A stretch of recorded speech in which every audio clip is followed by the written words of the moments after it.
Corona जैसी वैश्विक बीमारी से जहां पूरा देश लॉकडाउन की स्थिति में है और लगातार प्रदेश सरकार है सभी को उचित व्यवस्था प्रदान करने की ओर अग्रसर है, तो वहीं विपक्ष भी लगातार जन समस्याओं और जनहित के लिए कार्य करता नजर आ रहा है। आपको बता दें कि जिस तरीके से राज्य सरकारें श्रमिक प्रवासियों को लगातार उनके गंतव्य तक पहुंचाने का प्रयास कर रही है, तो वहीं विपक्षी भी सरकार को उन्हीं विषयों के ऊपर चढ़ता नजर आया। वहीं ONN न्यूज की टीम ने प्रगतिशील समाजवादी पार्टी के प्रदेश महासचिव व प्रदेश प्रवक्ता अजय त्रिपाठी मुन्ना से बात की, तो उन्होंने जमकर सरकार की नीतियों पर हमला बोला।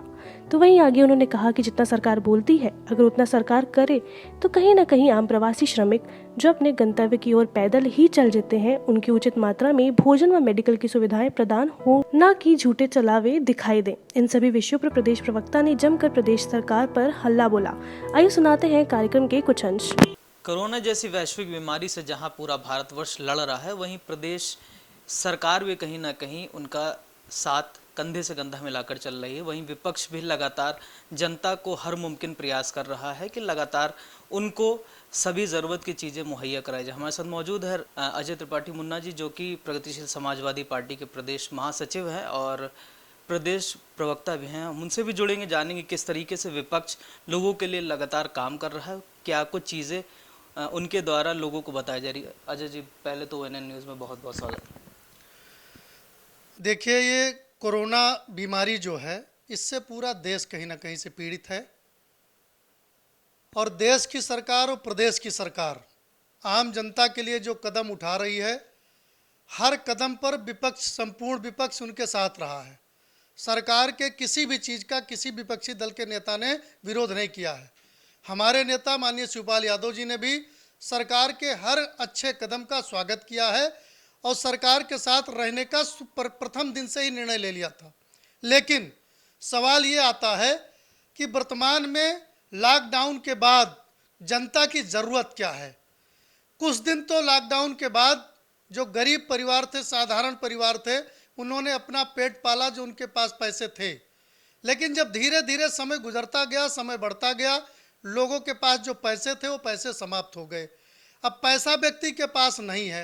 हम ये नहीं कह रहे सरकार ने कुछ भी नहीं किया है, लेकिन जो एक आम आदमी को ज़रूरत है, जो एक गरीब को ज़रूरत है, एक जो सर्विस क्लास, मीडियम क्लास व्यक्ति को ज़रूरत है, उसके काम में जिस चीज़ की ज़रूरत है उसके लिए सरकार ने कोई उचित कदम नहीं उठाया।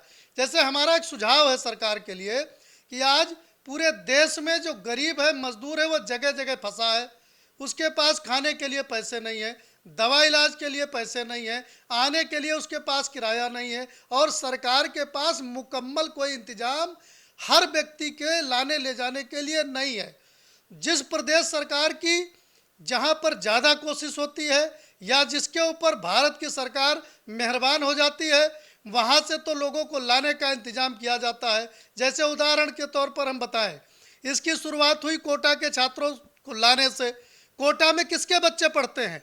कोटा में पढ़ने वाले अधिकांश बच्चे IAS IPS के होते हैं, बड़े बड़े उद्योगपतियों के होते हैं। कोटा पढ़ने के लिए किसी गरीब का बेटा, किसी मीडियम क्लास का बेटा नहीं जाता है। इसलिए सबसे पहले कोटा से छात्रों को लाने का निर्णय लिया गया। इलाहाबाद में इतनी बड़ी संख्या में छात्र पढ़ते हैं, वहां पर उसके 20 दिन के बाद छात्रों को लाने का निर्णय लिया गया। हिंदुस्तान में और भारत के तमाम जगह पर छात्र पढ़ते हैं, लेकिन अभी तक उनको लाने की कोई उचित प्रबंध नहीं हो पाया। वैसे ही आप समझिए, दैनिक मजदूर जो देश के विकास के रीढ़ की हड्डी है, जिनके बिना ना मकान बन सकता है, ना दुकान बन सकता है, ना उद्योग चल सकता है, ना व्यापार चल सकता है और ना ही इस देश की अर्थव्यवस्था ठीक हो सकती है, उनको लाने के लिए, उनके घरों तक पहुंचाने के लिए भारत की सरकार ने या प्रदेश की सरकारों ने कोई उचित निर्णय नहीं लिया। आज भी लाखों की संख्या में गरीब मजदूर महाराष्ट्र में, पंजाब में, गुजरात में, हिमाचल में, हरियाणा में फंसे हुए हैं और वो लाने की सरकार से गुजारिश कर रहे हैं, निवेदन कर रहे हैं। विपक्ष के लोग, मीडिया के लोग सैकड़ों बार सरकार का ध्यान उस तरफ, उन मजदूर भाइयों की तरफ, उन गरीब भाइयों की तरफ ले जा चुके हैं, लेकिन गवर्नमेंट ने जो कार्रवाई करनी चाहिए उनको लाने के लिए, उस पर अभी कोई ठोस निर्णय नहीं ले पाई। हाँ, बात आती है कि अभी बंबई से, महाराष्ट्र से एक ट्रेन आई थी, लाखों की संख्या में मजदूर वहां पर फंसे हुए हैं। तो एक ट्रेन में 1000-1200 मजदूर भाई अगर उत्तर प्रदेश आ भी गए, बिहार आ भी गए, तो उससे काम तो चलने वाला नहीं है।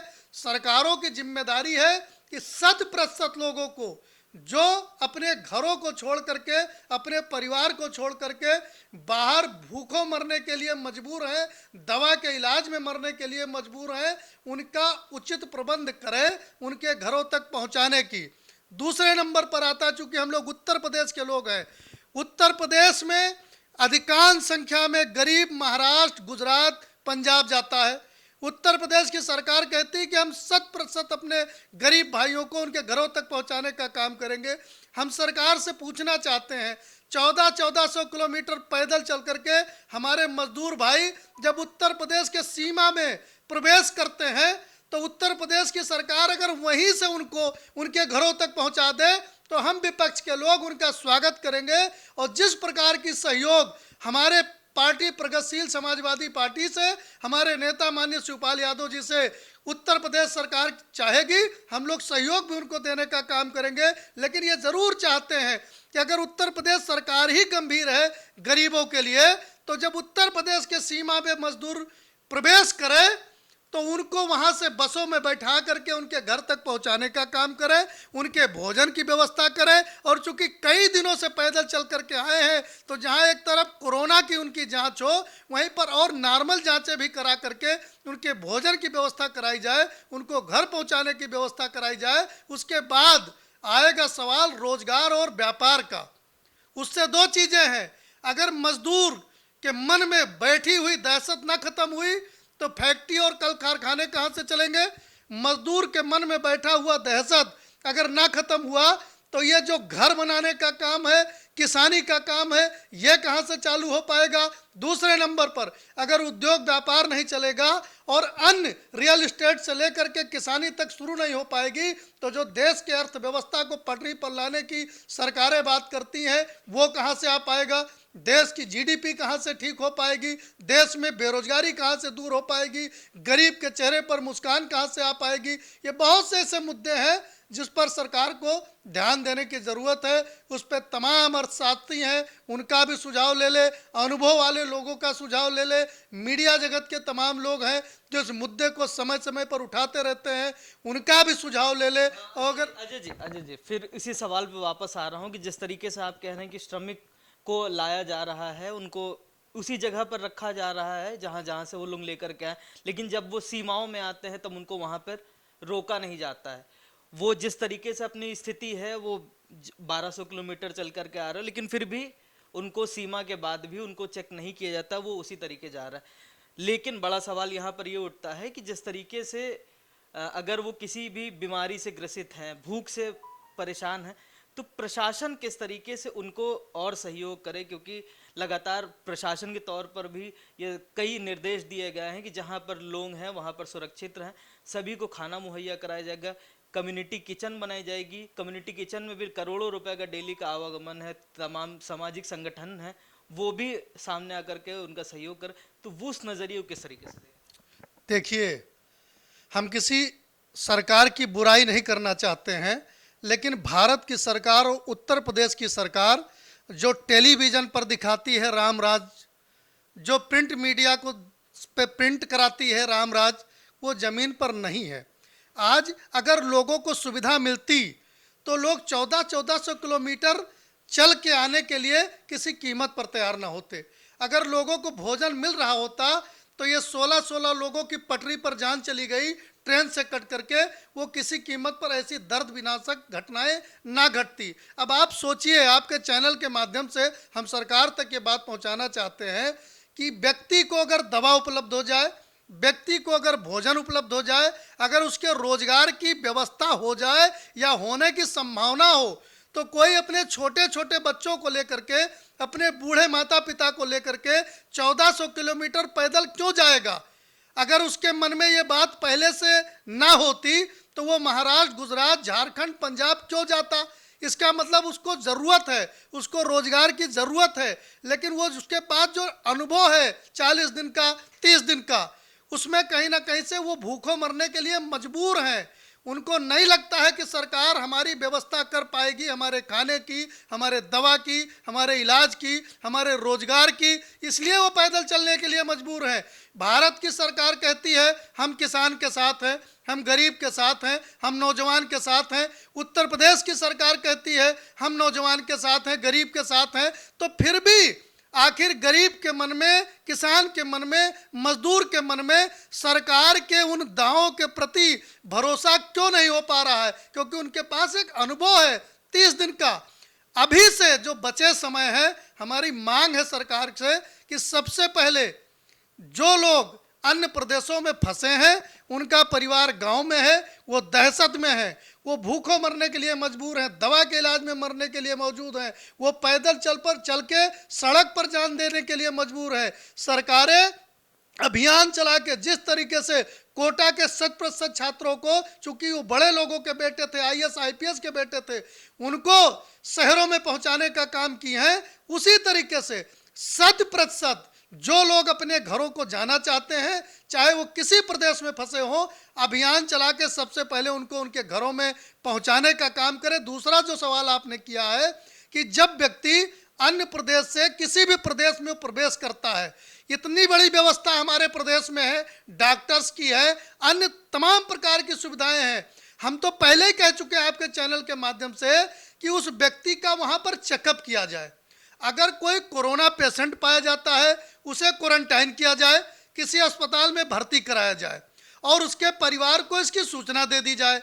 और जो व्यक्ति स्वस्थ है, जिसको कोरोना से संबंधित कोई बीमारी नहीं है, तो उसको सम्मानजनक तरीके से बसों में बैठा करके या किसी छोटी गाड़ियों से, सरकार की जिम्मेदारी है कि उनके घरों तक पहुंचाए। हम सरकार ने उनसे वोट लिया है, उनके मन में उसने भरोसा दिलाया था कि जब हम सरकार में आएंगे आपके चेहरे पर खुशहाली लाने का काम करेंगे। तो उनका चेकअप हो, अगर कोई व्यक्ति बीमार है तो उसे अस्पताल भिजवाया जाए और जो व्यक्ति स्वस्थ है उसको सम्मानजनक तरीके से उसके घरों तक पहुंचाया जाए। अजय जी, कल देर शाम एयरपोर्ट पर एक फ़्लाइट उतरती है जो कि अंतर्राष्ट्रीय स्तर से आई है, गल्फ से आई है, शारजहां से।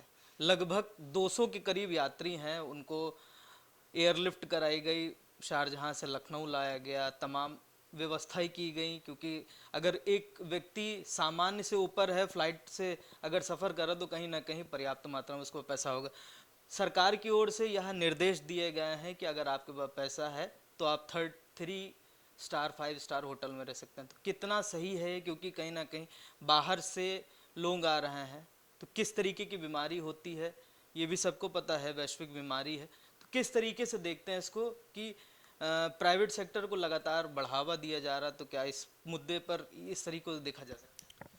देखिए, यह दुर्भाग्य है कि गरीब आज भी भूखों मरने के लिए मजबूर है, गरीब दवा के अभाव में मरने के लिए मजबूर है, सैकड़ों किलोमीटर की पैदल यात्रा करने के लिए मजबूर है, गरीब आज पटरी पर जान देने के लिए मजबूर है, गरीब भूख के अभाव में, दवा के अभाव में आत्महत्या करने के लिए मौजूद है। हम ये सरकार की बुराई नहीं कर रहे हैं, लेकिन ये जो बीमारी आई ये विदेशों से ही आई। वो भी हमारे परिवार के लोग हैं जो विदेशों में फंसे हुए हैं, लेकिन जो हमारे देश में लोग फंसे हुए हैं, सरकार अभी तक मुकम्मल कोई भी व्यवस्था उनके लिए नहीं कर पाई है। हमारी जरूर सरकार से मांग है कि अगर सरकार भारत देश के लोगों को स्वस्थ रखना चाहती है, तो जो विदेशों से लोगों को लाने का उसने निर्णय लिया है, किसी भी व्यक्ति को कम से कम जब तक कोरोना की ये बीमारी कम ना हो जाए, किसी कीमत पे उनको उनके घरों तक ना जाने दिया जाए।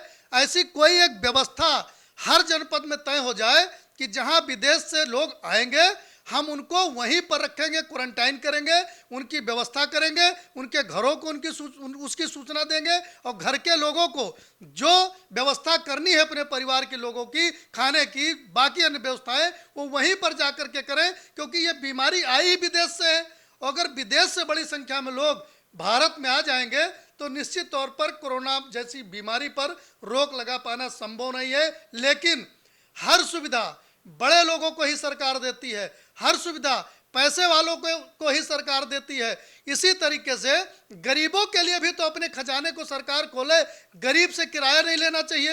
एक तरफ भारत की सरकार कहती है कि हमने किराया नहीं लिया है, एक तरफ उत्तर प्रदेश सरकार कहती है हमने किराया नहीं लिया है, तो आखिर इन गरीबों से किराया लिया किसने, जो भूखों मरने के लिए मजबूर हैं, जो ट्रेन की पटरियों पर कट के मरने के लिए मजबूर हैं, जो आत्महत्या करने के लिए मजबूर हैं, जो सैकड़ों किलोमीटर, हजारों किलोमीटर पैदल चल करके आते हैं, सड़कों पर मरने के लिए मजबूर हैं। आखिर इनसे किराया ले कौन रहा है, इसकी भी जांच करा करके ऐसे लोगों के खिलाफ कार्रवाई करने की जरूरत है। और विदेशों से आदमी लाना जरूरी है, लेकिन उसके पहले जो भारत में फंसे हुए गरीब हैं, मजदूर हैं, मीडियम क्लास एम्प्लॉई हैं, उनको भी उनके घरों तक पहुंचाना बहुत जरूरी है। धन्यवाद सर हमसे बात करने के थैंक यू भैया, धन्यवाद। तो ये थे हमारे साथ अजय त्रिपाठी मुन्ना जी, जिनका साफ तौर पर कहना है कि प्रदेश लगातार, जो प्रदेश की सरकार है वो गरीब और सभी ज़रूरतमंदों के लिए काम कर रही है, लेकिन कहीं ना कहीं उनको विपक्ष को साथ ले करके काम करना चाहिए और तमाम उन सभी वर्गों को मिला करके चलना चाहिए जिन वर्गों को उनकी ज़रूरत है।